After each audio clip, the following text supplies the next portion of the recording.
In so many cases on the farm, you know that you are putting yourself at risk.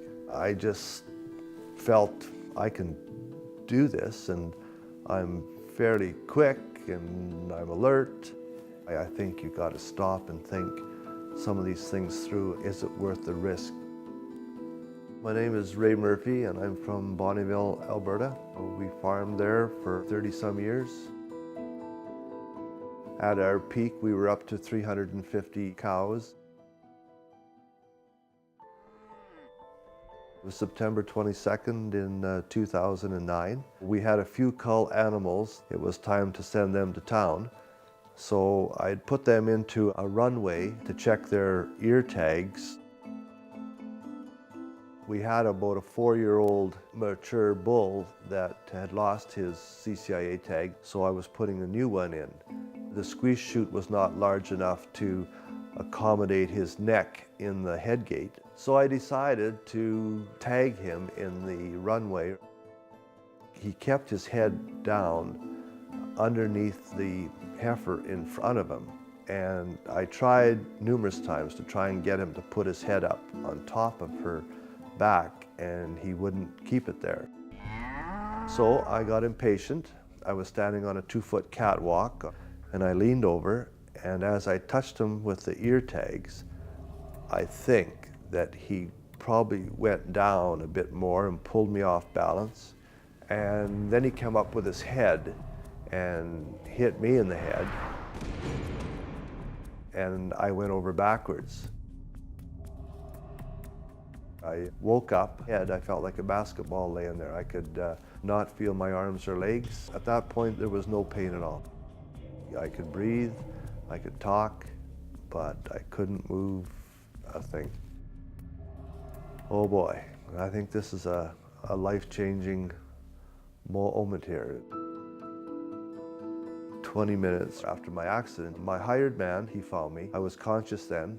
I was taken into town, into Bonnyville, to the hospital there, and then I was put into an ambulance and taken to Edmonton. I had about a 7-hour surgery. I've got 2 6-inch rods in the back of my back with 6 screws. Livestock injuries are a serious issue in Alberta. You always want to be aware and respectful of the size of these animals. You know, it doesn't take much for a person to get crushed against the side of a handling facility or get stepped on. I damaged C3, 4, and 5. Well, these are the vertebrae in your neck. Had I damaged C2, I would have been laying in bed on a ventilator, and that wouldn't be a very good quality of life. It's not only affects me, but it affects the whole family around you. You know, I mean, this is not what my wife envisioned for retirement, and it's been a weight on the kids too. I think that's something that you think about before you do some of these things, is not just yourself, but the others around you. It was preventable, yeah, because I lost my patience. Working alone with cattle, if you can have somebody else there, you should have. There's definitely a big focus on safety and increasing the amount of resources that are available to farmers. We can start getting that discussion going from just awareness, starting to talk about it, to those who are ready to have, you know, the safety plan in place and operational.